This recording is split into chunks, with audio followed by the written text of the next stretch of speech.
How to add music to WhatsApp status. Hello everyone, I am Bishaka and welcome to our channel. Now let's get right into the tutorial. Firstly, go ahead and open the WhatsApp application on your device and then tap on the updates option from the bottom left toolbar. You will then see the camera icon. Tap on that and further select an existing image, or you can also take a snap at that very moment. Once you have the snap, tap on the music icon you see on top of your screen.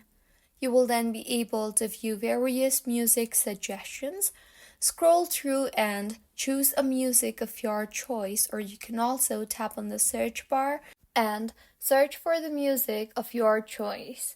Once you have decided on the song, tap on the arrow icon to finally add the song, and with this, the song will be added.